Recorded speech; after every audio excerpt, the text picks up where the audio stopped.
Hello, guys, and welcome back to the podcast. This is Paint the Town Dead, and I am one half of your host, Caitlin. And I'm the other one. I'm Andrew. Hi, Andrew. How are you? I'm great.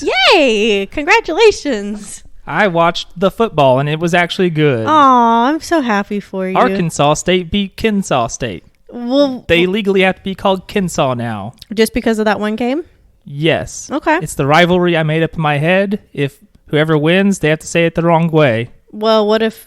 If we had lost, we would have had to be Arkansas State Dislike. for the rest of the year. I dislike that. Well, it's a good thing we won, isn't it? It is a good thing. Because they're Kennesaw State now, and they just have to deal with it. I bet they don't like it. Too bad.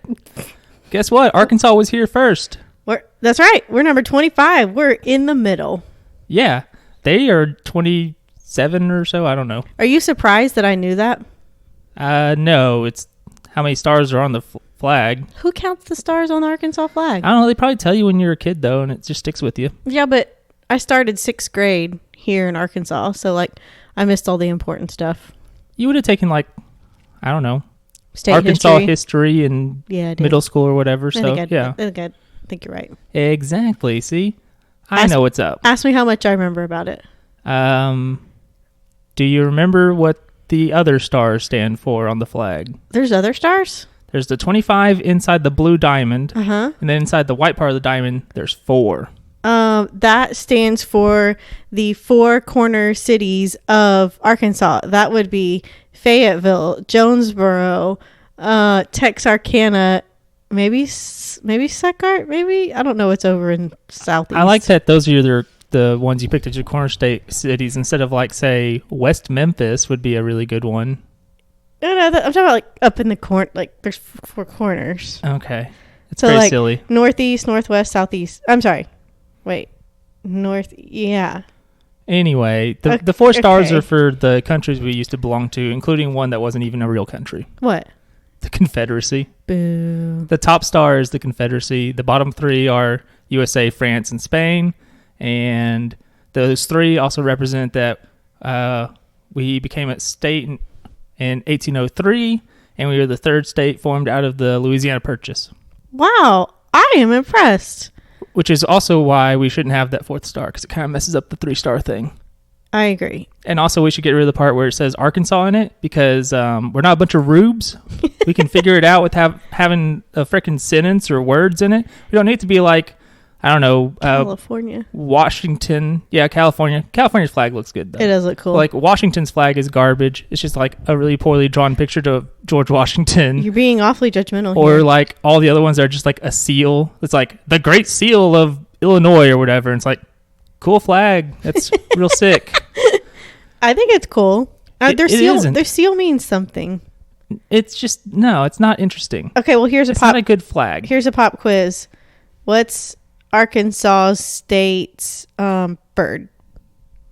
Is it the mockingbird? I think it is. Oh, you don't even know? No, What's the mammal? The state mammal? A white-tailed deer. Yeah, okay. Boom! Take that! What's the state beverage? It's the same as a lot of other states. Milk. Yeah. Boom! I wonder if there needs to be a state. I hope it's Louisiana, just be liquor. All liquor. We don't discriminate. Yeah. All liquor. I guess they could just go with bourbon because they got Bourbon Street. Yeah. But generally, as spiritually, it's just all spirits. Yeah. Moonshine. It's moonshine. Any of them. All of we it. should be moonshine. We should be. That should be us. Okay, let me ask you another one. What's the state gym? That one's easy. Probably Diamond. It's Diamond. We used to be the only diamond place or whatever in Really? America. Really? Yeah. Did not know that. There's been other ones found, but for a long time we were the only place with diamonds known to be in America. Maybe all of North America, at least regular America. Question. Okay. Are diamonds and quartz related? I don't think so. Are you sure? I think quartz is especially if you consider the hardness of them. Mm-hmm. Quartz is on the very bottom, and diamond is at the top. Right. And also quartz is extremely common. Right. You just find it wherever. Yeah. On accident. Yeah. Okay. So diamonds are made of what? Graphite? Carbon? I think it's carbon, really compressed carbon. This is, again, we are not scientists. No, we are not. What would quartz be made of? Let's see here. Google, it says it is 1 part silicon and 2 parts oxygen. What is it? Quartz? Yeah. What about diamonds? Oh, just a second. I can only type so fast with one hand. Let's see. It might. Where is it? Okay. I think quartz is very pretty. I was one of those kids that's like, that's a pretty rock, and I'm just gonna pick it up and keep it. Like, I would have loved to have had a rock tumbler as a kid. I had like this big, huge chunk of rock that was just like covered in quartz that I found out in the woods one day. It's so pretty. Yeah, I was like, that's cool. That's what Alyssa and Aaron's backyard has, a ton of quartz in it. And this is not that long ago. I was over there and I was like, look at all the quartz. This is so beautiful. Like, it's just here. It's just, and they're like, it's everywhere. And I was like, but it's so pretty. You have quartz in your yard. It's super common. I Diamond is actually more common than you would think, but yeah, it's a whole cartel thing. Yeah. Anyway, okay. Diamond is carbon, just straight up carbon, but like compressed into a crystalline structure or something. Very pressurized. Yeah. Carbon. It's sort of like, even though it's not actually how it works, it's like how Superman can take a piece of coal and just crush it in his hand real hard, and it turns it into diamonds. And he made a diamond. Yeah, he could do that. Oh, did he give it to Lois Lane? It's not how it really works, but yeah. He gave it to I don't remember that. Oh, okay. Well, that's the part I care about. You're worthless to me. Oh, that's what they all say. Okay,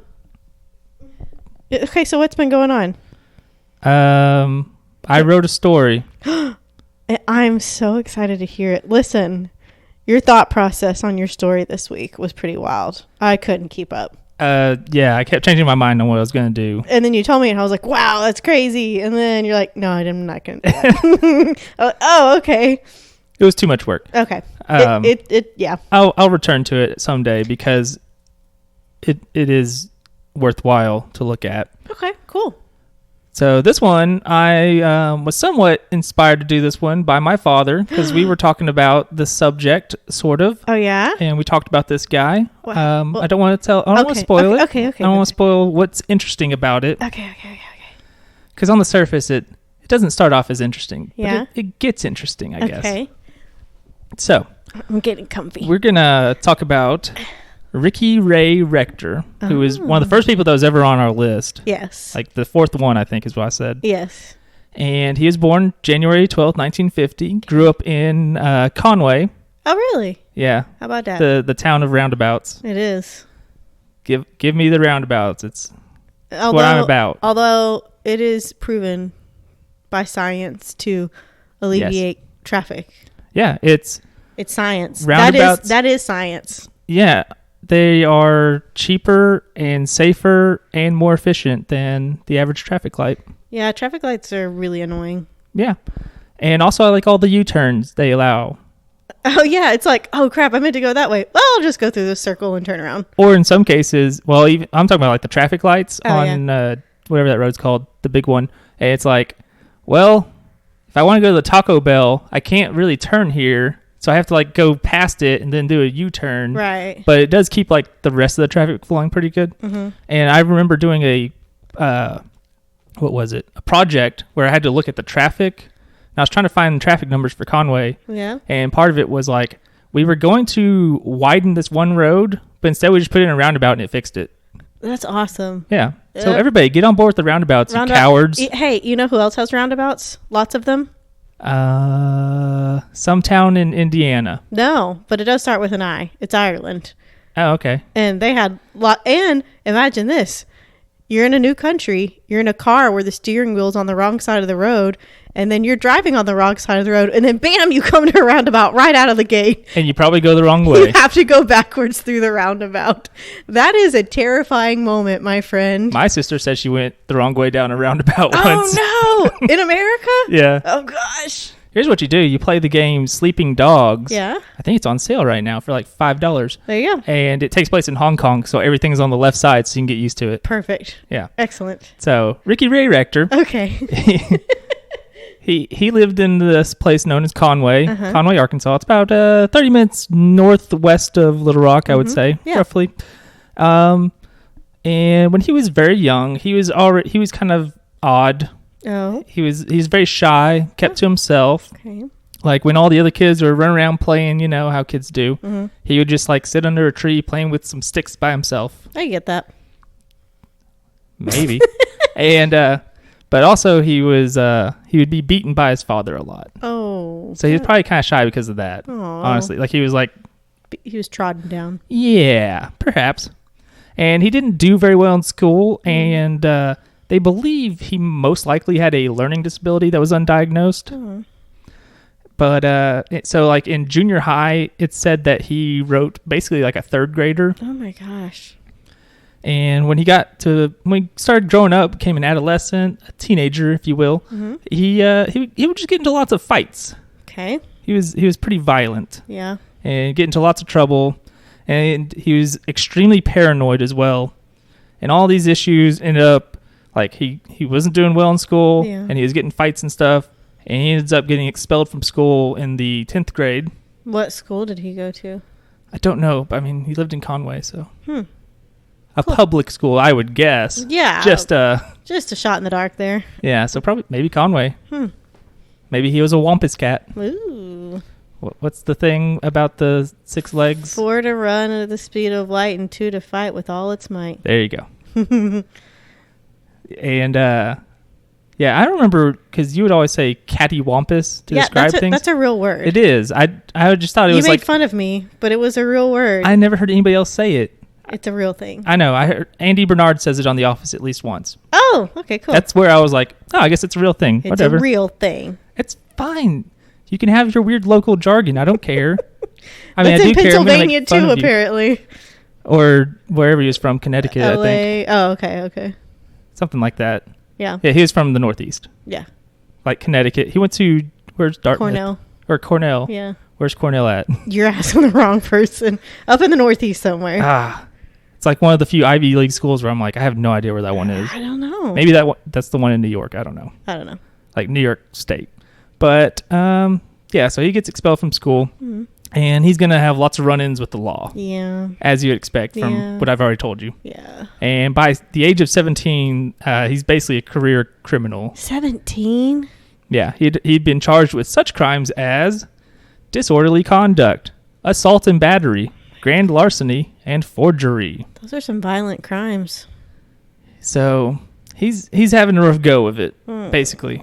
He's not living his best life. No. I would say. And making life worse for other people at the same time. Clearly. Yeah. That's how crimes are usually designed. If it's a crime, if we've made it illegal, conceivably, it is bad for other people. Yeah. Maybe not always the case. But in most cases. Maybe there are arguments to be made about certain things. Who's to say? But oh no. Anyway. Oh no. But yeah, that's bad times. So March 22nd, 1981.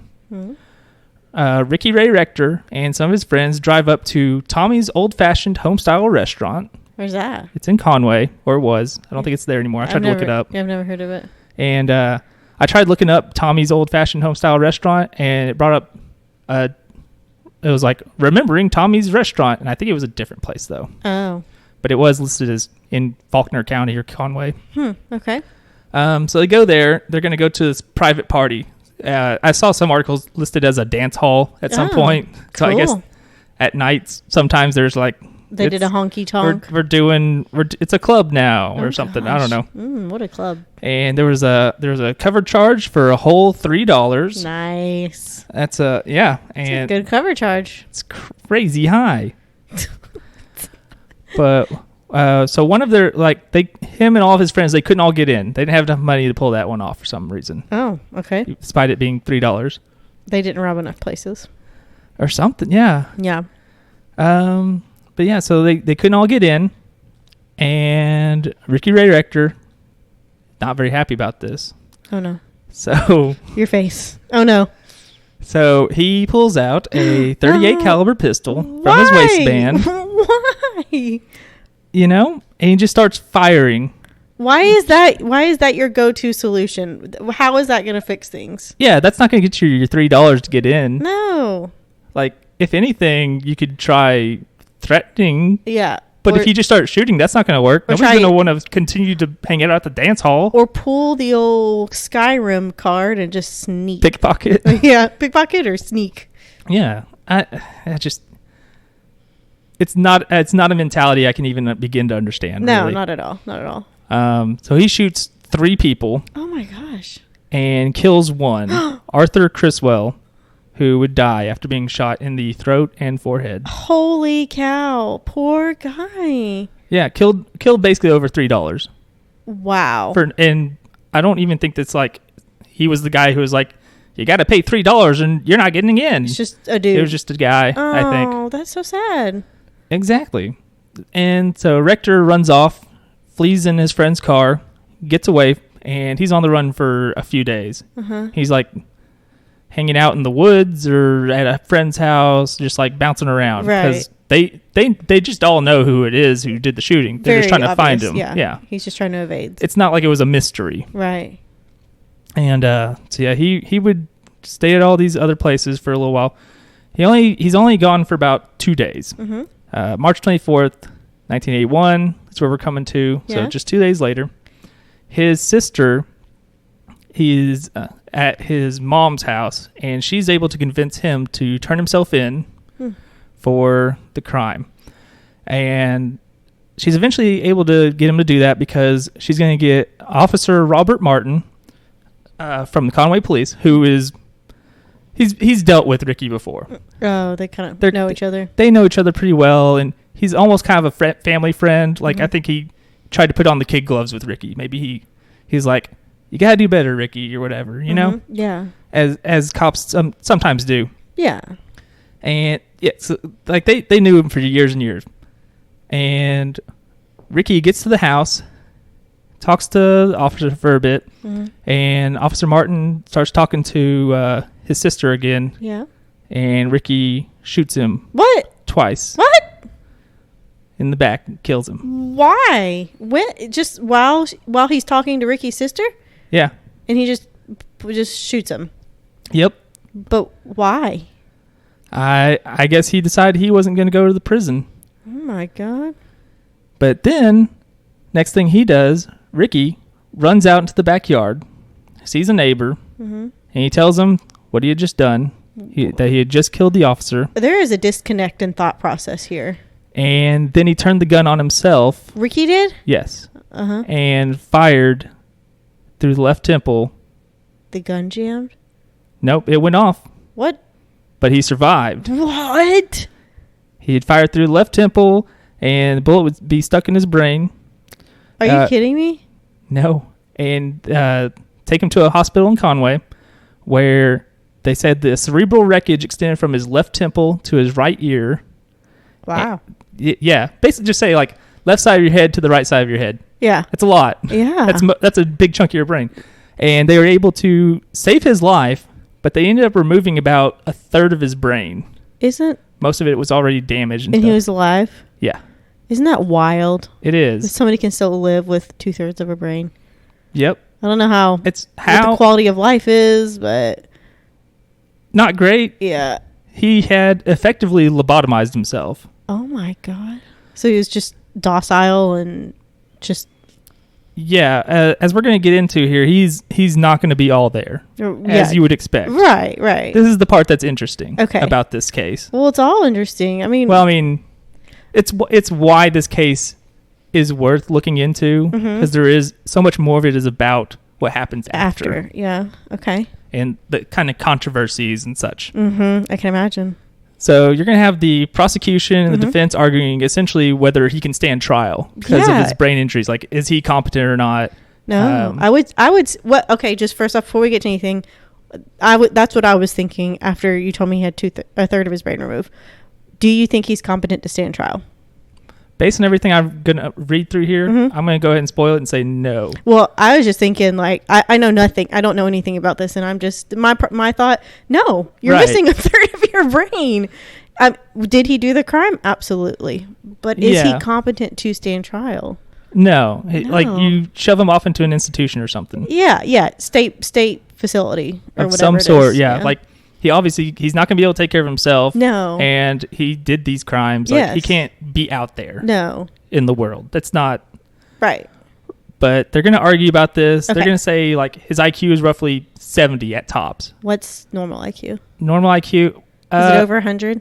I don't remember, but I just know like the threshold for competency is basically like 65 or 70. Ooh. That's like when they're like, okay, you're clearly okay. disabled in a way. Yeah. And thing is, like, the defense, I don't know how they didn't win this, basically, but they argue that he is not competent to stand trial. Right. The prosecution has their own psychologist that they put forth, and they're like, he's totally competent to stand trial.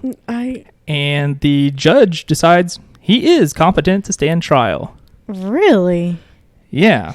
And okay, there was probably, honestly, I hate to say it, but some passion, some feelings behind that because a law enforcement officer was shot.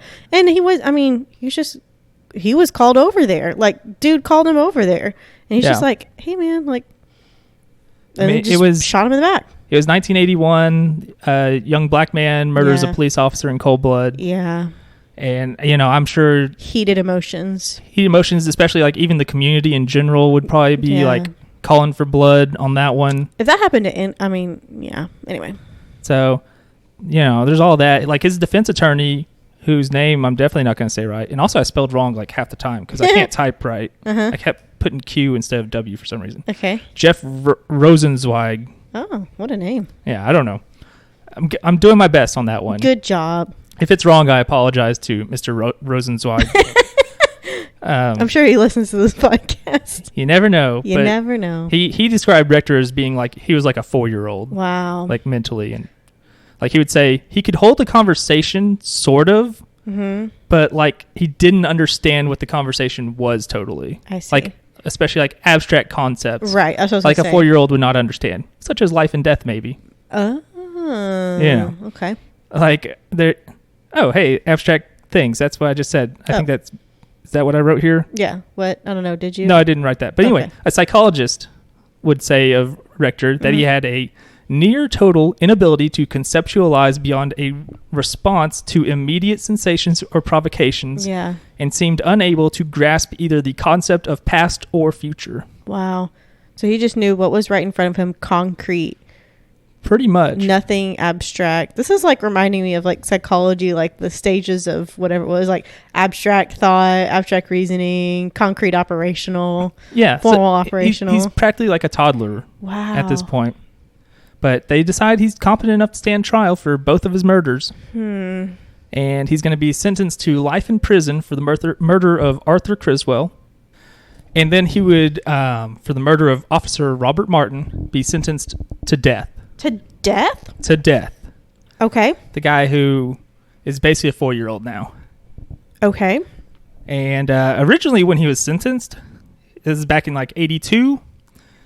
So the electric chair was still on the table. Are you serious? And so that's like what he was originally sentenced to be executed via. And he has no idea like what this means for him. Pretty much. In fact, when the sentence was handed down that he was going to be sentenced to death, he just kind of stood there. Like the whole court empties out and he just kind of leans over and he's like, does this mean I'll get a television in my cell now? Wow. That's what he asked. So Did he? Probably not. I don't think you get televisions in your cell usually. I don't know. If you're on death row? You should. Or shouldn't? I don't know. I don't know. I say no.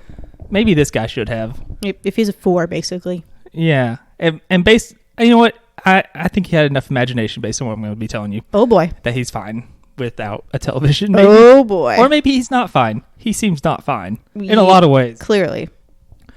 So, in prison, even, like, the guards, like, kind of felt bad for him, and, like, the other inmates were, like, they both felt bad for him and were also annoyed with him. Because, like, he's clearly not right in the head. Right. And, like, at night, when they would turn off all the lights, he would just start screaming and freaking out because he was afraid of the dark. And he'd wake other people up. Oh, my God. And so, like, even I'd said at some point, some of them, the other prisoners, they would, like, give him some of their medicine to, like, try and calm him down. Wow. Like, they would forgo their own medicine and be like, here, man, you need this more than me. Why would they not have, like a psychologist or psychologist treating him? I don't know what they would have done, but they did have psychologists examine him at various points to basically say, like, he's not competent. Or like to give him medicine. Like, I mean, Yeah. okay. Which I don't know what you would give, but Well, you can give like anxiety medicines and stuff for nighttime. But like, I don't know. I guess I have conflicting feelings. Like, he totally knew what he was doing when he murdered those people. But now he doesn't. Now he's like you said, lobotomized.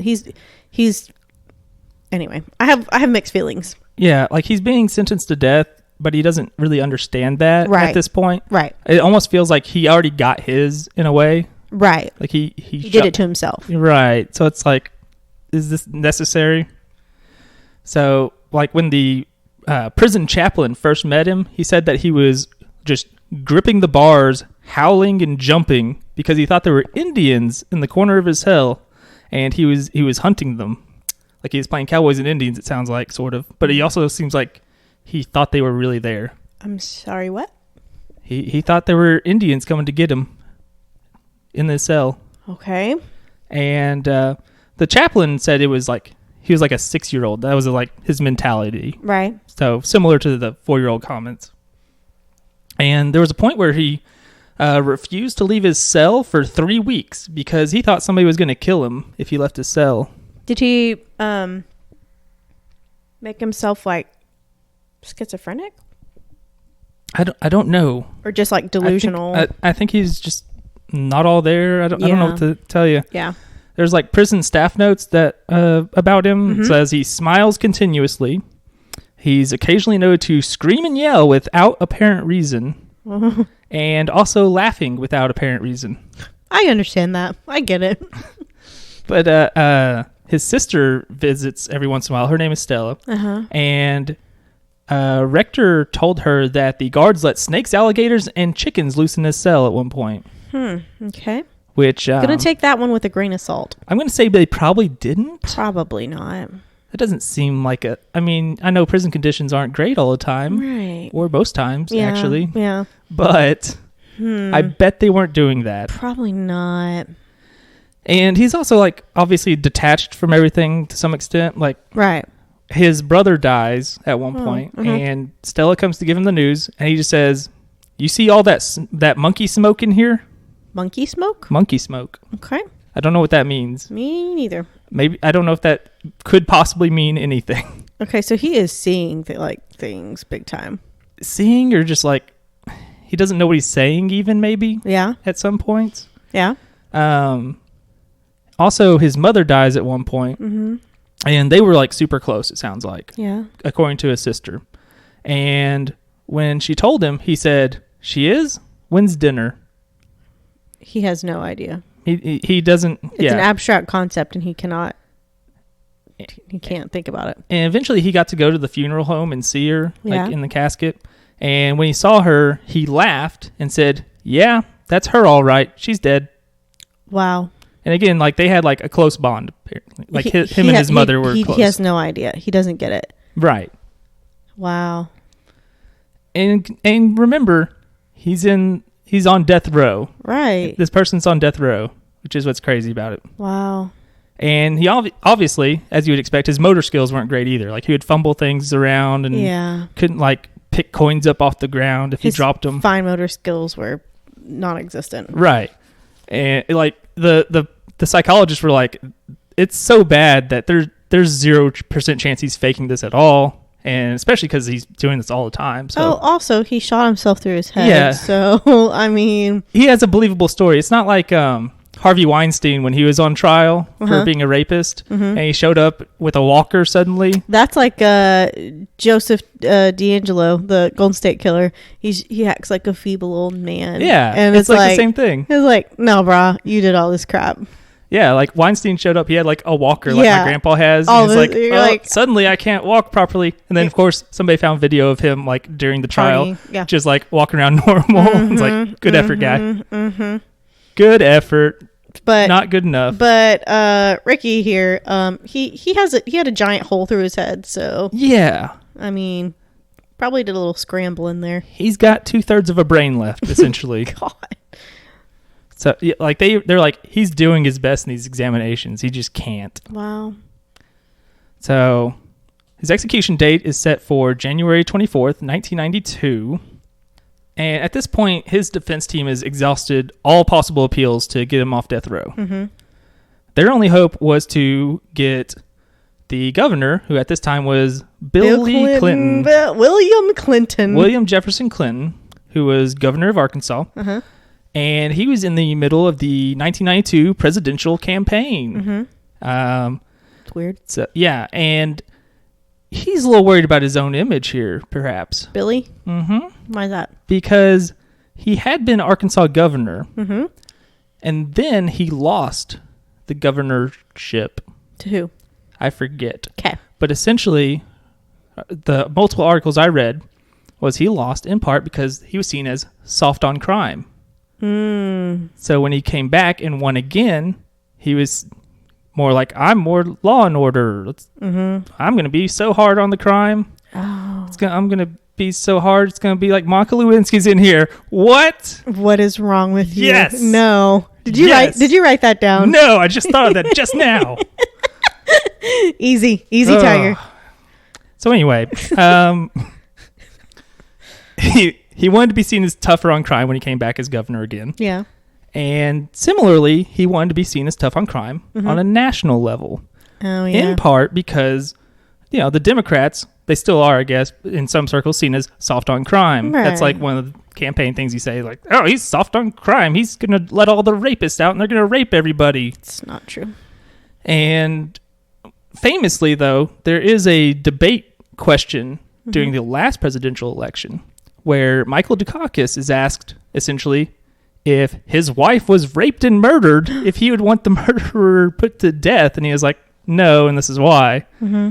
And that was seen as like very negative for him. Like that debate question, his answer was all seen like, okay, congrats to George Bush, the first one. You're president. Okay, but I mean, again, we've kind of talked about death penalty a little bit. It's like, it's such a debated topic. That's not, almost not fair. I don't know. It's an insane sounding question. Yeah. The thing is, I think the death penalty was seen far more favorably back then than it is now. Oh, yeah, definitely. At this point, it's pretty much at record lows. I was trying to find numbers, really? but it's about half and half as far as right now, positive versus not positive. Yeah. Mm-hmm. Whereas historically it has not been that way. Right. It's usually been a lot more positive. Positive, yeah. But I think we finally got to where we're turning against it to some extent because of DNA evidence and all the people who have been found to be to innocent, have been on death row and were innocent the whole time, which is awful. So yeah, there's this whole thing where Clinton's trying to look strong against crime. And Rickey Ray Rector, his attorney, Rosenzweig, he actually knew Governor Clinton and grew up with him in Hot Springs. Oh, really? Yeah, like his Rosenzweig's dad was his pediatrician, was Clinton's pediatrician. Weird. Yeah. So Rosenzweig, he's going to try and convince old Billy that Rector is clearly not competent. Clearly. But his calls to the governor's mansion were not being answered. And there were other people who tried to convince Bill Clinton of this as well. Right. The wife of the pastor that married him and Hillary tried to convince Bill that... Wow. She was like, listen, this guy's not competent. And he didn't listen to her. Dr. Douglas Brown, a psychiatrist, he faxed Clinton saying he described it as a travesty and that Rector was the least competent individual he had ever evaluated. Wow. Reverend Jesse Jackson even tried to get him to call it off. Really? And Clinton told him it couldn't be done. There were doctors who had said he was competent. Okay. But it seems like a lot more had said he wasn't. Right. And and eventually Rosenzweig, he'd been trying to call the governor's mansion, couldn't get him to answer. He goes on live TV and is basically like, well, Bill Clinton's not taking my calls. Guess what? He finally gets a call. Yeah, I bet he does. Gotta do some of that little theater, get that call. So he describes Rector as a zombie and like a child, and that Rector's execution would be remembered as a disgrace to the state. Yeah. And Clinton gives him like a non-committal pleasantry and hangs up. And Rosenzweig, though, he thought for sure, like, got him. I gave him the facts. He was only going to do this because he didn't have all the facts. Clinton did not give him clemency. Oh. Still didn't do it. Again, I have mixed feelings about this. You know what I mean? I understand. Yeah, I mean, yeah. So, Rickey Ray is still going to be executed on January 24th, 1992. Wow. This episode, I decided to do it because my father was talking to me about it. Oh, yeah? And it's because of this very specific story, Mm-hmm. which is his last meal. Rickey Ray Rector? Yes. Rector. Sorry. So you love hearing their last meal for some reason. I do. It's just very fascinating. Like, what Yeah. if it is your last day on Earth, what are you choosing to stuff in your pie hole? So, for his last meal, he chooses steak, Yum. fried chicken, Mm. cherry Kool-Aid, and a slice of pecan pie. I've heard worse. He ate every last bit of it except the pecan pie. I remember this. He told the guard he was saving it for later Yep. as they're about to march him off to the execution chamber. He had no idea. He had no idea. He thought, I'll be back. I'm going to save that pecan pie for later. I'm a little full. Just going to come back, eat it later. It's going to be good. Wow. And his execution was scheduled for 9:15 p.m. Mm-hmm. And it was delayed for nearly an hour because they couldn't find a suitable vein.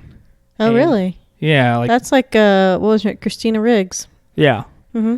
And he was like, he didn't understand what they were even doing. Like, he's like asking them if they need help finding one, all this stuff. He had no idea. Like, he's very cheerful at this point. Wow. Still, he thinks this is like a routine procedure, routine doctor thing they're going to do. And this is lethal injection? It's lethal injection. Okay. They're trying to find a vein, and the spectators who are there, they're all horrified by this. Oh, and my gosh. eventually they find a suitable vein, Uh-huh. and at 10:09 p.m., Rickey Ray Rector was dead. And at least one of the officials who oversaw this ended up resigning because of how horrible it was, how just disgusting they thought it was. Yeah. Wow. I wish. Okay. I mean, like, my face right now, it's just like shock and.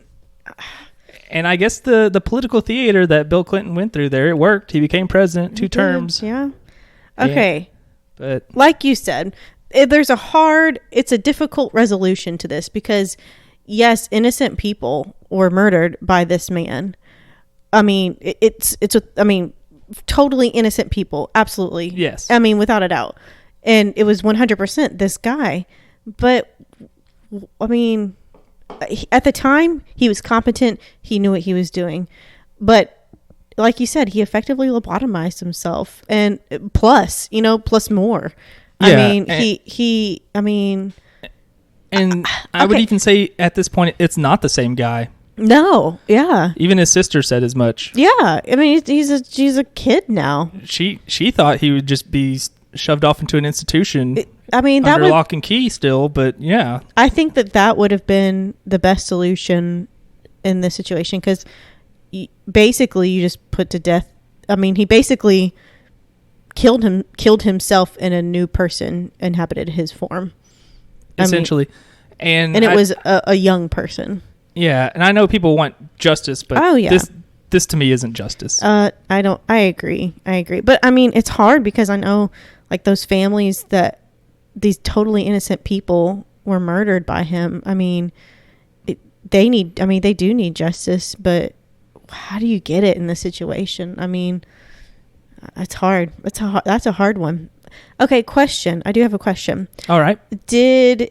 So whenever like a judge found him competent or whatever, is that not something that would could go to like a jury to see if they're competent? I don't know if that would go to the jury. I think it has to go to the judge to determine that. I have to ask my father. Yeah. Since he knows things. Yeah, but ask your dad. I think typically that's the sort of thing you sort out before the jury trial. But I didn't know if there was like a jury that could be like, your only decision is, here's the evidence. Is this man competent to stand trial for his murder? And then there's a second trial for the murder.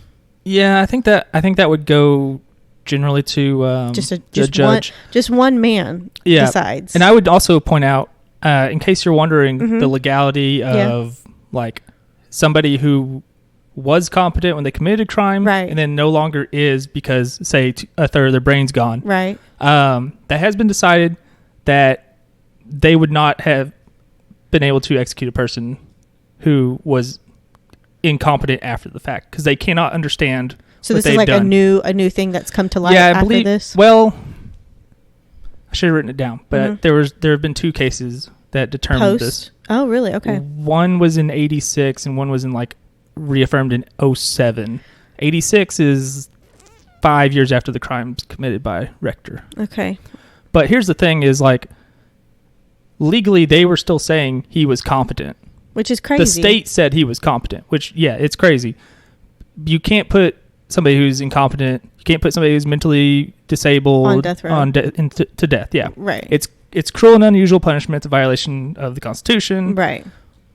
8th Amendment, all that stuff. Right. And also, but yeah, legally, if he had been found incompetent, he could not have been put to death. Right. Which even if it was after the fact, just to clarify, even if he was competent in this situation, he was competent when he committed the crimes, and then became very incompetent. Yeah. After the fact, he would not be able to be on death row. Right. Like that had been sorted out. Yeah. There are times when people get put to death, and it's like I'm not a big fan of death penalty because of all the times we found all these innocent people who were on death row. Right. And also just studies have shown it's not a deterrent. It doesn't stop any crimes from ever happening. And it also costs more money to put somebody to death than just to shove them in jail forever. Really? So if you just want to do it financially, if you want to do it by the balance sheet, there you go. It's cheaper to just shove them in jail forever. I know we're there's many countries that don't even have a death penalty anymore, which kudos. But lots of states don't have them. Nebraska recently did away with it. They're like the first red state to do it since North Dakota. Wow. I mean, it's such a controversial thing. 'Cause it's I have conflicting feelings about it. 'Cause you have people being put to death, people that later they have found were definitely innocent. And then people like Rickey Ray. But then you have people like Ted Bundy and Joseph D'Angelo who are disgusting. There is no way they can assimilate back into society ever. No, that's what the life without parole is for. But yeah, but that's just, I don't know. What I would say is for some of those people, I'm not going to shed a tear for Richard Snell and Timothy McVeigh being dead. Yeah. Right, yeah. They're going to be in hell. Yeah, if you believe in it. I'm fine with that. Yeah. That's where they belong. Eternal damnation. And I'm not going to shed a tear for that. I'm not going to feel particularly bad about it, honestly. No. But stuff like this really puts a bad taste in your mouth. Very much so. It's just, especially when somebody has an agenda here. Yes, that's what it feels like. Yes. And you have a person who he says, I'm saving the pecan pie for later, he's about to be marched down to die. I'd be like, guys, I can't. Somebody else is gonna have to do this. I can't do it. I mean, yeah. It was very it said that the prison guards were very upset by this. I bet they were. I mean, basically, they probably felt like they were marching a kid down there. Essentially, they knew he didn't even understand what had happened and what he had done or anything. He just wanted to eat his pecan pie later. Yeah, essentially, wow. they wait until he was pronounced dead before they got rid of the pecan pie. Yeah. I bet the person who threw that away just looked at it with just the I can't imagine the look on their face and the feeling inside of them. Yeah, it's just gross. Yeah, agreed.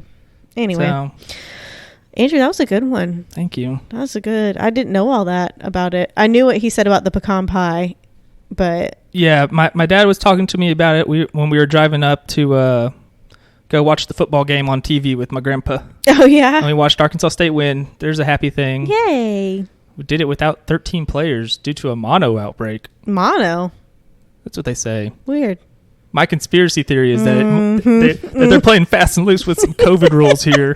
I don't know if that's what it is. That's my conspiracy theory. Like most conspiracy theories, it's based on not really anything. But it's there. There it is. There it is. That's my thought. Well, what you been looking at? Well, lots of football because there was a decent amount of it. Yeah. Also, shout out to Louisiana Raging Cajuns beating Iowa State. Is that good? Yeah, it's good for the conference, the Sun Belt. Cool. And Coastal Carolina beat Kennesaw, regular Kennesaw, not Kennesaw State. Okay. We beat Kennesaw State. Yep. Other than that, I watched a very, very good YouTube video about the flat Earth and QAnon. It's a very good video, though. Like, it's called "In Search of a Flat Earth." It's by a YouTuber named Folding Ideas. It's a very good channel. Highly recommend it. He mostly talks about movies and stuff, and like does deep dives into like why the story of something is like doesn't make any sense and why it's broken or whatever. And I think my favorite is he does one about this movie called The Book of Henry. And I think I remember that. It's about this like boy genius who gets cancer in the brain. And, well, that's sad. And then he concocts a plan for his mother to follow to shoot somebody who is abusing a girl. But then she's like, wait, this is an 11-year-old boy telling me to do this. I shouldn't do this. Anyway, it's made by Colin Trevorrow, who did Jurassic World and I think Jurassic World 2. And he was supposed to do Star Wars Episode 9. My favorite part of the video is there's a part where he's talking about how insane this movie is. And he's like, Disney probably needs to reconsider having this guy do Star Wars.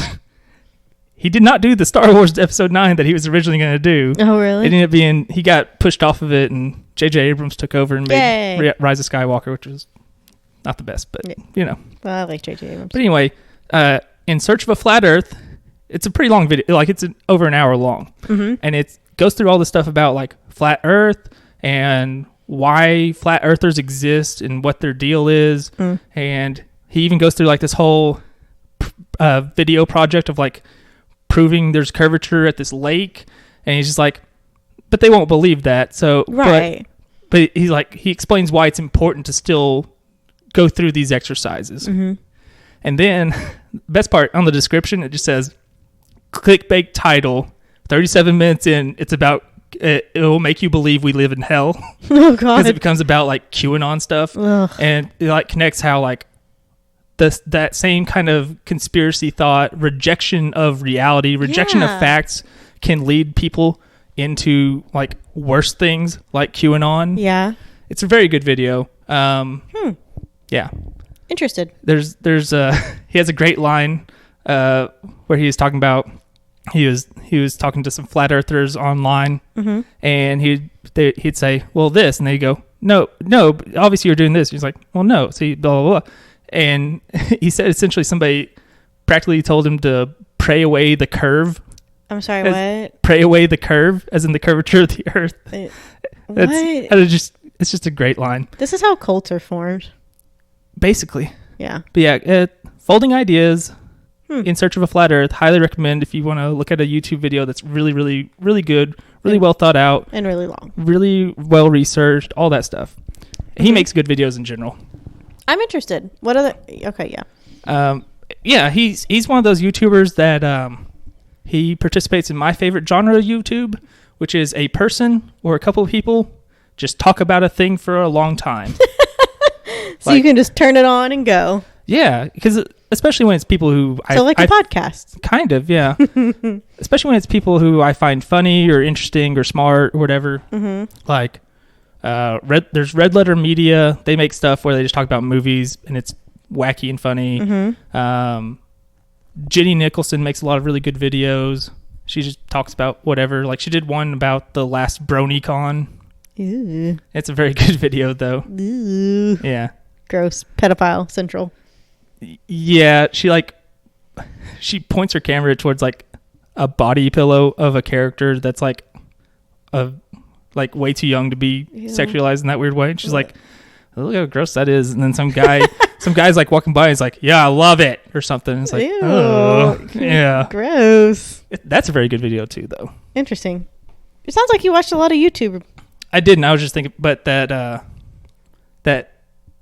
Pray Away the Curve. What's it called? What did I say it was called? In Search of a Flat Earth. And it's by Folding Ideas. Very, very good video. I like this summation. Okay, let's see. I have to write down throughout the week. I think of things to talk about at the end of this, and then I forget what they are. So I've started writing it down. I usually do that. I did not do that this week, though. Okay. Well, I will tell you what's going on in my life. What you looking at, what you doing, what you hearing, what you seeing, what you sensing. All right. Oh, are you an empath now or something wacky? That's right. What are my senses telling me? My spidey senses. All right, Troy. Okay. Okay, first on the docket, John and I watched Coco. How many tears were shed? There was tears shed. Yeah. By you and him, or just yeah. It's so good. You remember that movie? Yeah. They got you in the feels. Yeah, and it was also bad timing. I didn't mean to. I'm so sorry. I'm so sorry. I know. I still just feel for bad. everybody knows. Well, I don't want to say too much because it might spoil it, but yeah, I was going through some emotional things at the time with family that related to something that could apply to the film Coco. Just see it; it's really good. I highly recommend it. It is, but it did get you in the feels. Yeah, at a very sorry. vulnerable time. I'm so sorry. I still feel bad about that. Okay, I pressure washed a third of my back fence, and it looks good. And I mean, I guess you're doing the opposite of losing a third of your fence. You've basically improved a third of your fence. I have. And if I don't think about, like, I can look out my back window, and if I don't think about, like, the two sides that I haven't done, all I see is the pretty power wash side, and it looks good. Yeah, like, that side's like a tan color, Pristine, I guess. I mean, it looks like brand new fence. And the other parts are gray. Like gray a very dark gray. Gray and built up with gunk. I gotta seal it. I gotta put some seal on it. Anyway, I'm pretty proud of that. It looks good. I've adopted neighborhood cats. Sounds like you've tried to. I'm trying. They're feral, but so far there's 3, and I've had to be pretty. Well, me and John, we've had to be pretty gender neutral in the naming of the cats because we don't know what their gender is. So there's I know for sure one's a girl because she has about 5 or 6 kittens, and she's black and white, and she's so tiny. She's like a kitten herself, so I call her Mama Kitty. And what a great name. It is good. That's Mama Kitty. My sister has a cat, which used to be a feral cat. Yeah.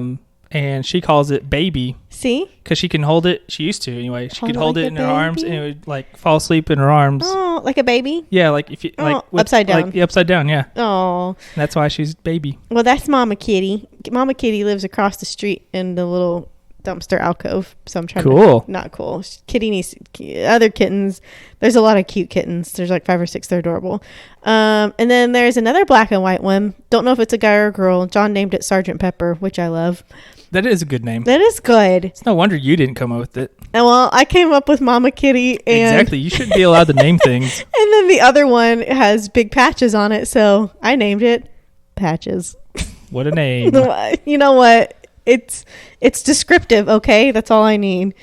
Trying to think of I didn't do it by myself, but I helped name the 2 cats we previously had. Yeah. They were Lucy and Gracie. Yeah. Named after famous female comedians. Oh, okay. Lucille Ball and Gracie Allen? I don't know. Yeah, Gracie. I haven't watched George Burns and Gracie Allen. You're not familiar with them? Mm-mm. They're a famous duo. Comedian duo. Husband-wife duo. Okay. Yeah, but that's what we named those cats after. Otherwise, I would probably name them after dumb stuff like Dragon Ball Z. Be like, this is Goku.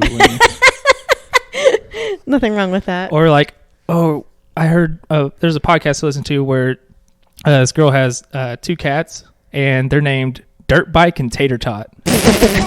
And I like names like that. Those are pretty good. Those are great names. Well, I pretty much named all of our pets. Okay, number 1, we had a black lab. She was born on the 4th of July. I named her Betsy Ross. I was 7. It's pretty good, though. It is pretty good. I think that's solid. And then there was the cat. She was feral, but she adopted us. I named her Precious, but then it turned into Pretty Girl. So it's a downgrade. Yeah, agreed. Why'd you downgrade her name? And then there was Demon Dog. You knew Demon Dog. Apache? Yeah. I named him, and I didn't know. Did you name him Apache or Demon Dog? I named him Apache. Okay. I named him after a pony I rode at the fair. The guy told me his name was Apache. I didn't know Apache. I was like 9. You didn't know it was a tribe? I did not know it was a tribe of Indians. And I would have assumed it was a helicopter, like the Comanche helicopter. I didn't know it was a helicopter. I thought it was Apache. Okay, yeah. And I was like, so were you spelling it wrong then too? no, my mom told me how to spell it. Okay. She was like, yeah, that's a good name. My dad's like, yeah. And I was like, cool, Apache. And he was awful. He was the worst dog ever. And then there was my parents' dog they have now, Harbor. I named him because we got him on Pearl Harbor Day. And so I was like, let's name him Harbor. And it stuck. And then I named Jackson. That was probably the most boring pet name I've come up with. You spelled it wrong though. But it has an X, so it's edgy and cool. That's how I was I mean 17. Leave me alone. Wrong. I was 17. And then Boston and Hercules came with the names. So I kept them. Jackson with an X sounds like a wrestler name. Cool. And I say that because there literally is a wrestler named Jackson Riker. Also, he sucks. Jackson is the size of a wrestler.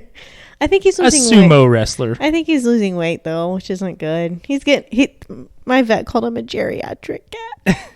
I mean, he's 13. Is he that young? Yeah. I would have thought he was older for some reason. No, he'll be. Yeah, he's like 13. I got him summer of 2007. So you got him like right as you were about to start college, I guess, right? That was a year before. That was the summer after my junior year of high school. So it was right before my senior year. For some reason, I assumed you'd had him longer than that. Nope. But yeah, I'm sticking with my idea that he's a sumo wrestler. Yeah, he's got a big old belly. He's the earthquake of cats. Boom, boom, boom, boom, boom, boom, boom, boom, boom. Like when the vet called me because he was a sick kitty a couple weeks ago. They called me. I think I said this. And they're like, so Jackson, 17 pounds sound right? And I was like, unfortunately. He a big old kitty.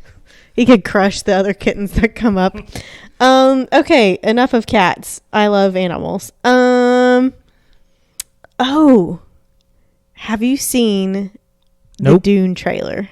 I actually haven't. You haven't? No, I've also never read Dune or watched the old movie. I've watched the old one. It was a staple at my house. Didn't understand it when I was a kid. I would like to watch it now. I don't know if anybody understood it at the time because nobody likes it. Oh, really? No, nobody likes that one. Wow. Okay. I think there's a lot of characters and a lot of information, and so it's kind of it's like a whole universe, so it's kind of hard to process a little bit. I think my sister, she freaking loves Dune. Yeah, the book series. The book series. Yeah, I've heard the books are very, very, very good. Like, people swear by them. Yes, she loves them. The only thing I remember is that YouTube video we watched all the time where it was like Dune, and then the Baron Harkonnen guy floating around was like do. What video was this? I have a vague memory. It was like some YouTube video. I don't even know what it was called. It was like Dune. It was like I forget what all was in it. Like a bad lip reading or something. Yeah, something like that. And it was like they like replaced like sound effects and stuff. And there's like Harkonnen. Yeah, he's like floating around like like I think it's like a Jetson sound, I want to say. Oh yeah, okay. Yeah, I must have just like Dune. Well, anyway, is it Dune or Dune? This one is definitely Dune. It's like it looks really like you need to watch the trailer and then tell me what you think. What do we know about Dune? Here's what I know. Spice, worms. The spy, whoever controls the spice controls the universe or something. Yes. Big old worms. Blue eyes. Arrakis. Yeah. Sting was in that one movie. Jason Momoa is in this one. This has a stellar cast. A guy named Baron Harkonnen. Yes. I don't know why I would know that. Why do I remember that? How do you know that? How do you remember that? For somebody who's never seen it. I know there's a part in the book where he puts his hand into a box that's weird or something. Yes, it happens in this one too. Okay. It's in the trailer. Cool. Okay. This cast. We have Zendaya. I've heard it's Zendaya and Zendaya, so I'm not sure. I go Zendaya. But I think it's Zendaya. So we got her. We got Timothée Chalamet, Jason Momoa. He plays in Call Me by Your Name. What's that? Don't worry about it. He's young, but he's a really good actor. Who else do we have in that? I don't know. I hope Sting makes an appearance. Because Sting and also other Sting, the wrestler, Steve Borden. Gross. Jason Momoa. He's a good guy. He's like considered like the nicest, most professional wrestler of all time. Now I have to figure out who all's in this because the cast is just incredible. Okay, Zendaya, Rebecca Ferguson, Timothée Chalamet, Jason Momoa, David Bautista. Yeah, he's Bautista. Good. Oh, Bautista. I'm sorry. His wrestler name is just Batista, though. Oh, okay. See? Okay. Or Bautista. Josh Brolin, Oscar Isaac, Stellan Skarsgård, Javier Bardem. Which one's Skarsgård? I feel like I've heard the name. It's the dad. It's the dad star. There's like 4 Skarsgårds. One of them plays. If there's 4, then I don't remember what's what. One of them plays. Oh, you know what? It. Oh, is he's the one who can move his eyes independently of each other. Yeah. Without CGI. And then one of them plays Tarzan in the newish Tarzan movie live action. I don't think it did well. Was that one of the ones where there was like another Tarzan at the same time? Or am I thinking of Hercules, where they did like 2 Hercules movies at the same time, and one had The Rock and one had some other guy? I have no idea. The one that I'm thinking of was only a couple years old, and it has chick that plays Harley Quinn in it. Margot Robbie. It has Margot Robbie and one of the Skarsgård brothers in it. Interesting. There's like 3 or 4 Skarsgård brothers, and then there's the Skarsgård's dad. Skarsgård. The Skarsgårds. They're Skarsgårds now. Anyway, so it's the dad. Javier Bardem, Charlotte, what's her face? I've seen her. Charlotte Flair, professional wrestler and daughter of Ric Flair. No, Charlotte Rampling. She was in, I feel like in maybe Doctor Who episode, maybe? She looks awfully familiar. Anyway, yeah, just a really stellar cast of people. I mean, it's going to be freaking awesome, and I'm excited. You have to watch the trailer. It's so awesome. I still haven't read the book. I do have a copy of the book, so I guess I could just read it. Of the Dune? Of Dune. Dune. Arrakis and what's the main character's guy? What's his name? Oh, you had to ask. There's some guy named like something weird also, like some side character. I think it's Jason Momoa's character. He's like got like a weird, very earthy sounding name. Atreides. That Atreides? Paul Atreides is the family. That's Timothy. Atreides is such a wacky name, and then his name is Paul. It's kind of like Atreides. Luke and Skywalker. And then Duncan, there's all these Idaho. like Anakin. Duncan, Idaho. That's what I was thinking of. That's a great name. I was like, is like Montana or Idaho? Yeah, Duncan, Idaho. Duncan, what a name. Idaho. That's funny. I want to know who's Harkonnen. I have to find out. It doesn't. So have you ever read any of the Dunes? No. I know at some point they stopped being good because it's written by like his kids or something. I think that's he a died. thing. Yes, I think you are correct. Supposedly it's based on his notes for the books, but I don't. There's some people who are like, nah, I don't know about that. It sounds like you made that up. Doubt. I put a hold on for the first Witcher book, so I'll let you know how that is. I started reading it, but I didn't get very far. The Last Witch. The first 2 books are like collections of stories, so like anthology. Oh yes. And it's only like later you don't that read becomes those. Real stuff. Yeah. Yes. But tell me how you like it. Tell me what you think. Yeah, the library said it would be a few days before I got my ebook. Oh, you're getting an ebook. Okay. Yeah, be the next day or 2, I think, is what it was saying. So cool. I'll read that and let you know if I can still stand it, because there is something about like. So I always play Skyrim all the time, you know. Right. Yeah. Of course. And part of it is because it's such a wonderful world just to like explore. Yeah. Like you like being there. Whereas I was like, well, I've played so much Skyrim. I should play a similar game from the same company. So I started playing Fallout 4 again. Do you like it? It's not as good. For one, it feels really weird and sluggish. Like it doesn't control as well. Even though it controls very similarly. But also there was just like, I was like, it's a nuclear wasteland, you know? And I was just like, I don't like... It's not pretty. I don't like being here. Yeah, it's depressing. It's like if you do it right, and a lot of people don't like Fallout 4 very much, at least like super hardcore Fallout fans. But like Fallout's weird and it can be funny and stuff. Like it's very satirical the way it presents things. But there was just like, I was just playing. I was like, I don't want to be here doing any of this stuff. Skyrim's so pretty. The only thing I liked was that I got the upgrade called Bloody Mess, I think, which makes it to where if you get like a critical hit or something, they just explode into pieces. Oh my and that was pretty great. Oh my gosh. I like cartoonish gore. You know what game? I haven't played it, but I've actually enjoyed watching John play it, is Red Dead Redemption 2, I think. Yeah, it'd be 2. Yeah, it's really good. Have you played it? No. It seems like a lot of work.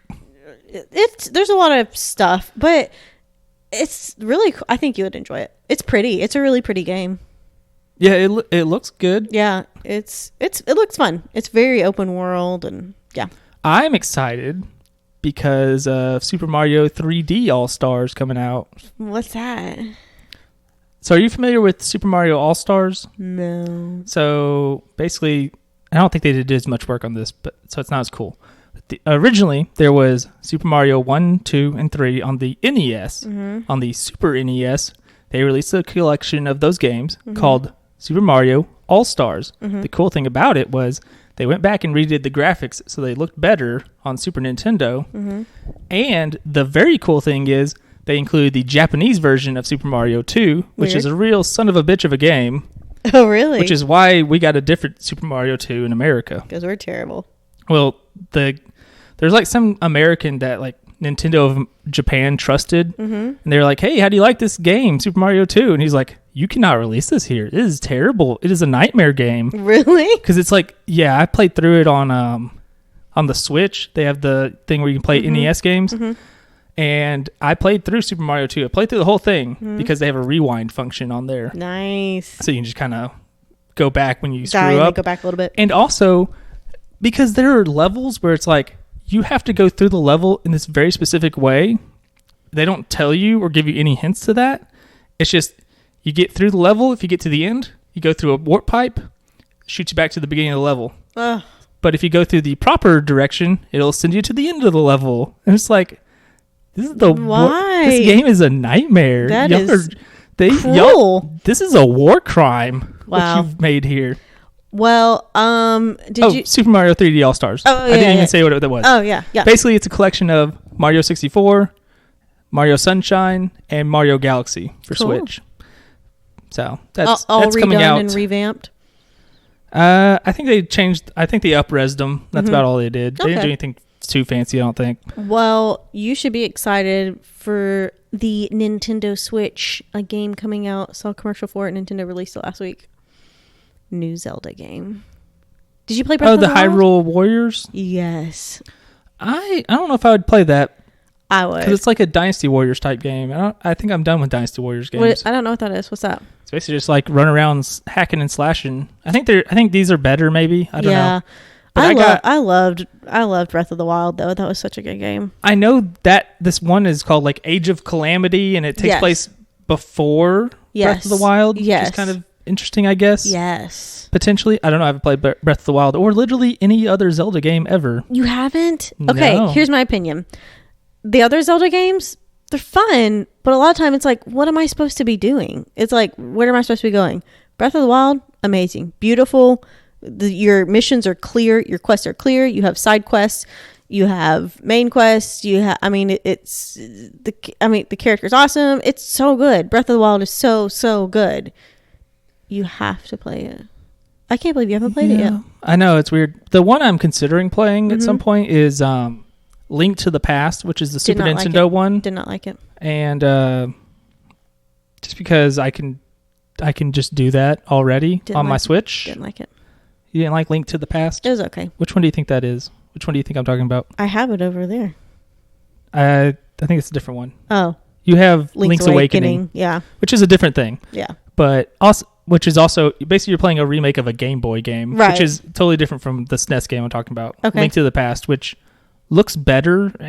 I want to play through it because I played through Super Metroid for the first time, like probably a year ago at this point.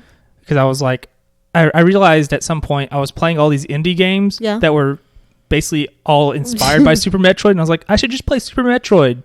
Super Metroid's pretty good. Is it? Yeah, it's very good, actually. Cool. But it is one of those things where it doesn't have modern trappings for like save points and checkpoints and things like that. Yeah. But so there was like a point where I was like, I have no idea what to do. I gotta go online and figure it out. I know, that's what I had to do with some of this. I was like, where am I supposed to be going? What am I supposed to be doing? There was even like some stuff where I was like, I would have figured this out if it were a long time ago and I had the instruction booklet on hand. Yeah. But no. But now we have YouTube. Or just like Google. What about this part from that game? Yeah, this part and blah, blah, blah. And it's like a 3-minute walkthrough of that part. Perfect. That's all I need. I just need to know how to get past that. Yeah, that's. But you should play Breath of the Wild still. Yeah, I should also play Mario Odyssey and Super Mario Odyssey. I should play lots of things, honestly. You really should. Or I don't know. Or don't. Or study more. Yeah. That doesn't help though. Speaking of which, I do have homework to do. Oh, that's true. Yeah, let's wrap it up. We've been rambling about random video games. Wow. for a while. Okay, sorry about that. Sorry, it's Game Central. That's what we were looking at. We were feeling it. We were seeing it. We were hearing it. We use all of our senses except taste. Don't taste a Switch game. It tastes really bad. Yeah, I haven't done it, but I know they put like a chemical on it because they didn't want children to eat them. Yeah. So, John didn't know that they were coated in something, and I was like, "Lick this game." He was like, "Why?" I was like, "It's funny. Just lick it." He's like, "Okay." He's like, "My God, why would you tell me to do that?" And then I had licked it before, so I also felt his pain. It was just funny. It's like when you're like smell something bad and you're like, "Ew, smell this." You know? It is sort of like that. If you're a jerk, well, I've never been told I'm a sweet person. That's probably false. You're right. But they're wrong. I get told stuff that's wrong all the time. Like people are like, "You're so smart. Shut up. You're gonna do great things in life. Shut up. Oh my God. You're gonna accomplish so much. Whatever. You're so handsome." Shut up. Okay, guys, we're wrapping it up now. Enough is enough. Be quiet, I say. Okay. Guys, thanks for stopping by. We're so glad you chose to stick it through with us. New episodes come out every Tuesday, so look for us then. You can catch us on Facebook at Paint the Town Dead. You can catch us on Twitter at Paint the Town Dead. No. Wait, you can catch us on Twitter at PTTD Pod. You can catch us on Instagram at Paint the Town Dead, all one word. And of course, feel free to email us at pttdpod@gmail.com. Please be sure to subscribe, rate, like, share, comment any interactions you have with us on our page, on any of our pages, on any of our streaming platforms. It all helps us and we greatly appreciate it. Guys, again, thank you for listening to us and we really hope you'll listen to us next week. We will see you guys then. Goodbye. Pray away the curve.